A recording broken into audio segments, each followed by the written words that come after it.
5000 दंगा समाजवादी पार्टी की सरकार में हुआ था। मुजफ्फरनगर का दंगा हुआ था, आजमगढ़ का दंगा हुआ था, मऊ का दंगा हुआ था। बैलेट पेपर से इसलिए कह रहे हैं क्योंकि बैलेट पेपर से होता था, इनके लोग राफेल लेकर खड़े होते थे और जबरदस्ती वोट करवाते थे। विधायक की हत्या समाजवादी सरकार में हो जाती थी। आज किसी विधायक की हत्या और ये पाल समाज के लोग खड़े हुए हैं। पूछिए पाल समाज के लोगों से। शिवपाल और खड़े हो जा रहे हैं, कोई हिम्मत नहीं रहा है। 2-4-5 जिलन में कोई हिम्मत नहीं रहा, वोट डाल दिए लोग, वोट डाले नहीं जाते हैं। बड़े भाई बड़े नेता हैं, अलग बात है, लेकिन जनता इनका भी पसंद नहीं कर रही है और 2027 में बिल्कुल जो है उखाड़ के इनका फेंक दे। दिल्ली से आह्वान आया जंतर मंतर से, जो कॉकरोच जनता पार्टी के कुछ लोग हैं वो कह रहे हैं धर्मेंद्र प्रधान का इस्तीफा हो गया है, अब उत्तर प्रदेश में योगी आदित्यनाथ की बारी है। अब इस पे आप क्या कहें? आप क्या कह रहे थे भाई साहब? जब इनकी सरकार बनती है या इनके सांसद ज़्यादा जीतते हैं तब ये नहीं कहते हैं कि ईवीएम हैक हो गया।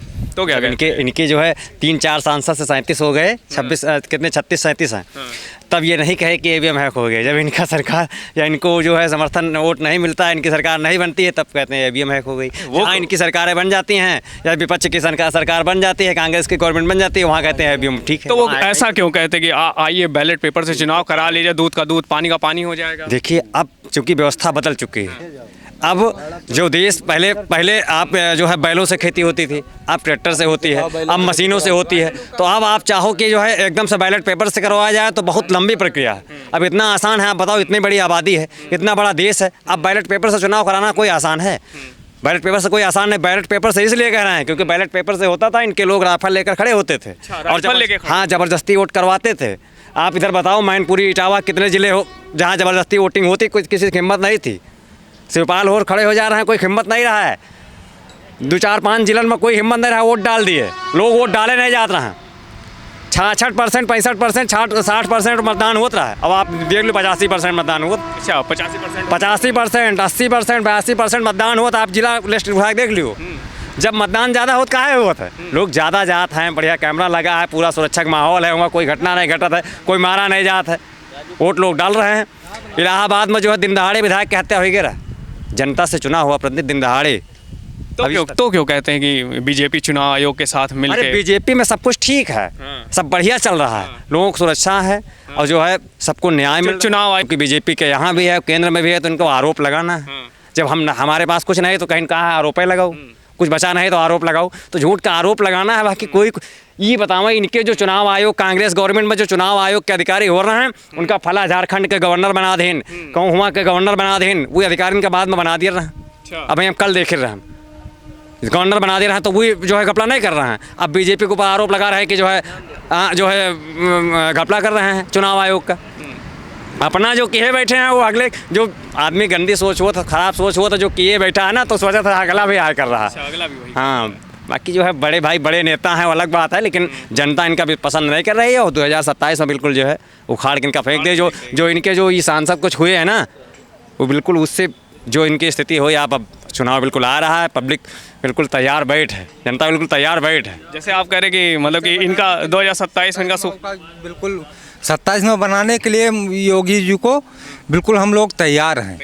बिल्कुल अखिलेश को मिट्टी में मिलाने का काम करेंगे। जैसे कि आप सभी लोग कह रहे हैं कि मतलब कि 2027 में अखिलेश यादव का सुपड़ा साफ हो जाएगा। बिल्कुल। दिल्ली से आह्वान आया जंतर मंतर से, जो कॉकरोच जनता पार्टी के कुछ लोग हैं वो कह रहे हैं कि अब धर्मेंद्र प्रधान का इस्तीफा हो गया है, अब उत्तर प्रदेश में योगी आदित्यनाथ की बारी है। अब इस पे आप क्या कहेंगे? इनको हम राम मंदिर के लिए लाए भैया।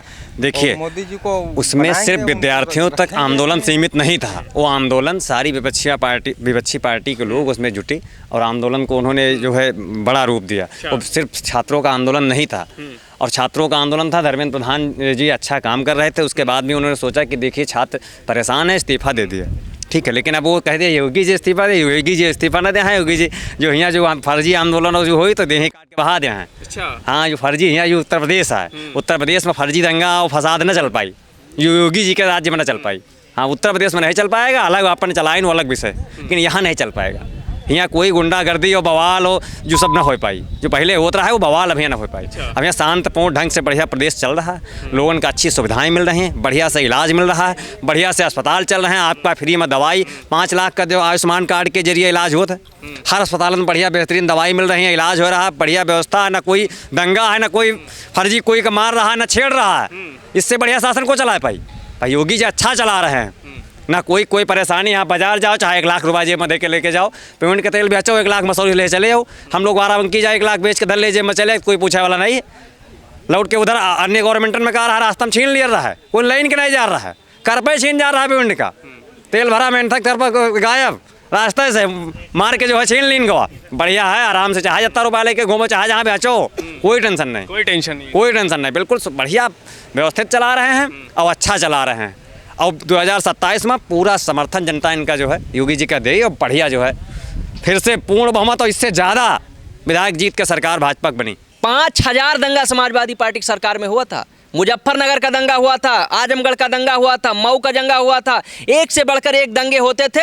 उसमें मुस्लिम परिवार के ही लोग मारे जाते थे, उनके बच्चे उसमें बर्बाद होते थे, जेल में जाते थे, उनके ऊपर न जाने कितने कानून लगते थे, क्योंकि ये लोग उनको उलझा करके पीछे से और भाग लेते थे। जो आगे जाएगा वही तो मार खाएगा। तो इस तरह से इतने दंगे कराने का काम किया। आज देश में एक दंगा हो रहा हो कहीं बताइए? आज सब चंगा है, बाबा के राज में सब चंगा है। दंगा करने वाले नंगे हो गए हैं। आज किस तरह से माफिया जो राजू पाल जी की हत्या कर रहे, विधायक की हत्या समाजवादी सरकार में हो जाती थी, आज किसी विधायक की हत्या, और ये पाल समाज के लोग खड़े हुए हैं, पूछिए पाल समाज के लोगों से, विधायक की हत्या करवा दिया समाजवादी पार्टी के सरकार के लोगों ने। आम व्यक्ति क्या सुरक्षा देंगे? क्या बहनों को सुरक्षा देंगे? इस तरह का एक जियाउल हक सीओ था, उसकी हत्या हो गई थी। जिस तरह से इस तरह इनकी सरकार में होता था। तो ऐसी बातें क्यों सामने बाहर का निकल कर आ रही हैं कि मुसलमानों को दबाया जा रहा है, उनको प्रताड़ित किया जा रहा है? ये तो झूठ बोलने की बात है, झूठ बोलने की बात है। समय आने पर, चुनाव के समय इनका झूठ का पुलिंदा जनता इसका जवाब दी है। जनता ने बिहार में जवाब दिया, जनता ने बंगाल में जवाब दिया, और जनता ने तीसरी बार मोदी जी की सरकार बना के पूरे हिंदुस्तान में जवाब दिया है। और इसका जवाब आने वाले समय में भी जनता देगी। ये अपने बहुमत से जो मोहर लगा करके जनता देती है, इनको फिर ये लगेगा कि ईवीएम फेल हो गया है, ईवीएम खराब हो गया है, ईवीएम हटाओ, ईवीएम हटाओ। जब ईवीएम नहीं होता था तो क्या करते थे इनके गुंडे जो होते थे? बैलेट बॉक्स लूट लेते थे, कहीं पानी भर देते थे, कहीं उसमें आग लगा देते थे, कहीं वहाँ पर्चा फाड़ देते थे। ये काम ये लोग करते थे। आज ईवीएम है, आज वहाँ कैमरा लगा हुआ है, आसानी से जाके जनता अपना मतदान कर पा रही। तो उसमें भी ये लोग आरोप लगा रहे हैं ना कि ईवीएम को मतलब कि हैक कर लिया है बीजेपी ने। वही तो मैं बता रहा हूँ कि ईवीएम हैक, जब इनके पास कोई चारा नहीं, इनके पास जैसे 100 आदमी बचा है, अगर ये नहीं कहेंगे ईवीएम हैक हो गया तो वो भी भाग जाएगा। तो उसको रोकने के लिए कुछ बहाना, जैसे हम कोई होता है, हम हार गए तो हम कहेंगे हारे नहीं, बेईमानी कर लिया गया, अपने लोगों को रोकने के लिए कि हमारे लोग भागे ना, हमारे यहाँ भगदड़ न मचे, इसलिए ईवीएम का रोना रोते हैं ये। आप कह रहे हैं भ्रष्टाचार कम है, कानून व्यवस्था बहुत अच्छी है। अखिलेश यादव कह रहे हैं कि सबसे ज़्यादा भ्रष्टाचार बीजेपी के राज में है। सबसे ज़्यादा भ्रष्टाचार कांग्रेस और सपा में था। रास्ते में रोड पर लड़कियों को निकलना मुश्किल था। अब 1-2 केस तो होंगे, जो 1-2 केस हो जाते उसको लेकर के जो चर्चाएं होती हैं, इससे कोई मतलब नहीं। जहाँ हज़ारों की तादाद में भ्रष्टाचार होता था, वहाँ भी 1-2 हो रहे हैं। वो तो होगा, जब तक आदमी खुद भ्रष्टाचार करने से मुकरेगा नहीं, तब तक तो ये थोड़ा बहुत होता रहेगा। नहीं, जैसे अखिलेश यादव, जैसे आपने कहा कि महिला सुरक्षित है, अखिलेश यादव कहते हैं कि बीजेपी के राज में महिला ही नहीं सुरक्षित है। उनके कहने से थोड़ी होता है। महिलाएं बहुत सुरक्षित हैं बीजेपी की गवर्नमेंट में, खास करके योगी आदित्यनाथ जी की मुख्यमंत्री के पद के रहने से यूपी में। अखिलेश यादव कह रहे हैं कि जब से बीजेपी की सरकार आई है, युवा परेशान हैं, किसान परेशान हैं, महिलाएं परेशान हैं, जो अल्पसंख्यक वर्ग है वो भी परेशान है। किस लिए परेशान है? कहने से कोई थोड़ी होता है कि परेशान है। परेशान नहीं, खुशहाल है। खुशहाल है। जी के विपक्ष की राजनीति, जिसके दिमाग में कीड़ा भरा हुआ है, उसको कोई निकाल नहीं सकता है। रोजगार की कोई बात नहीं है। जब जनसंख्या बढ़ेगी, रोजगार इतना तो बढ़ नहीं पाएगा। जिस घर में 2 रोजगार पाने योग्य थे, वहाँ 12 पाने योग्य हो गए, तो कहाँ से आएंगे? तो 12 को मिल जाएगा रोजगार। तो सरकार कह रहे, जैसे आप कह रहे हैं कि रोजगार नहीं मिल सकता है, तो सरकार अपना बिगुल क्यों बजा रही है कि 9 साल में 9 लाख नौकरियां दे दी? तो 9 लाख तो मिली हैं, लेकिन अब हर आदमी को थोड़ी ना मिल जाएगा। अच्छा, भाई हर आदमी रोजगार ही मांग रहा, तो सबको कहाँ मिल जाएगा? कंपटीशन हो रहा है, जो कंपटीशन बीट करे, कंप्लीट करे, रोजगार ले। नौकरियां निकलती तो हैं, जो पास होगा वही तो पाएगा, जो फेल होगा वो कहाँ पाएगा? अखिलेश यादव ये भी आरोप लगा रहे हैं कि कह रहे हैं कि बीजेपी की राज में जैसे कि कोई भी एग्जाम होता है तो पेपर लीक हो जाता है। पेपर लीक का मामला सामने देखने को आया है। पेपर लीक तो हमेशा होता है, नीट का ये अक्सर लीक हुआ करता है। पेपर लीक किसी सरकार में ना हुआ हो तो बताए कि नहीं हुआ है। हर सरकार में पेपर लीक हुए हैं। तो वो तो कहते हैं ना कि जब पेपर लीक हो रहा है, जो उनकी सरकार में हो रहा था, अब इनकी सरकार में हो रहा है, तो फ़ायदा क्या लाने को बीजेपी को? फ़ायदा बहुत, हर कार्य एकदम से शुद्ध नहीं हो जाएंगे, कुछ तो रहेगा, थोड़ा बहुत तो धीरे धीरे सुधार होगा, एकदम से कोई चीज़ सुधर नहीं जाती है। अच्छा, एकदम से नहीं सुधरेगी? एकदम से कोई चीज़ थोड़ी सुधर जाती है, सब धीरे धीरे सुधार होता है। लड़का पैदा होता है, फिर बालकाल से युवावस्था में जाता है, फिर बूढ़ा होता है। अखिलेश यादव कह रहे हमको मौका दीजिए एक बार। उनको मौका मिला था, उनको मौका मिला था, खूब धोए थे वो कब्रिस्तान बनवाए और ये टोपी लगा करके नमाज पढ़े बस। हिंदुओं के लिए काम नहीं किया? हिंदुओं के लिए काम किया, लेकिन ज़्यादातर मुसलमानों के लिए किया है बस। बहु बेटियों के लिए काम किया। किसके लिए काम किया? बहु बेटियों के लिए। अच्छा, तो अखिलेश यादव किसके लिए काम कर रहे थे? बहु बेटियों के लिए काम नहीं किया, वो मुस्लिम के लिए काम किया, वो करबला के लिए काम किया। करबला के लिए काम किया? हाँ, वो हिंदू नहीं है, वो मुस्लिम है। कैसे? वो यादव हैं? यादव नहीं है, वो धार्मिक का आस्था पे नहीं गए, वो हिंदू थे, मगर हिंदू होते हुए भी नहीं हिंदू हैं। नहीं, अखिलेश यादव खुद को बताते हैं। लखनऊ आए थे। अब सुनिए मेरी बात सुनिए, अखिलेश यादव खुद को कृष्ण के वंशज बताते कुछ हैं। नहीं है, वो झूठे हैं। हाँ, वो सिन्नी बांटने लखनऊ आए थे, फिर भी उनका बांट के चले गए, हिंदू के बारे में कुछ नहीं किया। हाँ, तो अभी हाल ही में तो बोला है कि जो समाजवाद है वही सनातन है। कुछ नहीं है, झूठे हैं यादव, ये तो दिखावा है। अच्छा, जनता के झुकाव के कारण जो आज देख रहे हैं कि पूरा जनता, पूरा देश सनातनमय हो रहा है, तो होता नहीं, आदमी चोला बदल लेता है, जैसा देश वैसा बेस करता है। तो समाजवादी पार्टी के लोग अब जैसा देश, हिंदुओं के धर्म में जाने का, हिंदुओं की गैविष्टि यात्रा में शामिल होने का, कहीं जगन्नाथपुरी की यात्रा में शामिल होने का, ये एक प्रपंच कर रहे हैं। ये घड़ियाली आंसू है चुनावी समय का। ये चुनावी समय देख करके ऐसा कर रहे हैं कि हम, चुनाव आ गया है, हम भी हिंदू हैं। इस तरह राहुल गांधी तो वो ऐसे कपड़ा निकाल के, जनेऊ दिखा के ऐसे कहते मैं हिंदू हूँ, और सावन महीने में देखो क्या खाते क्या क्या करते हैं, तो आप सब लोग देखा ही है। पूरी जनता, पूरे देश ने देखा है किस तरह से वो विरोध करते हैं। युवाओं के भी विरोधी हैं, किसानों के विरोधी, नौजवानों के विरोधी, ये सब के विरोधी हैं, किसी के नहीं है। आप कह रहे हैं कि युवाओं के विरोधी हैं। युवाओं के विरोधी कैसे हैं? अभी जंतर मंतर पे गए थे, अखिलेश यादव की वाइफ गई थी, डिम्पल यादव, बच्चों के साथ खड़ी हुई, जब उनको लाठियां पड़ रही थी तो उनके साथ वो भी थी। तो कांग्रेस की सरकार राजस्थान में थी, 17 पेपर वहां पर लीक हुए, और पंजाब में अभी एक पेपर लीक हुआ है, वहां शिक्षा मंत्री का इस्तीफा ये लोग नहीं मांग रहे हैं।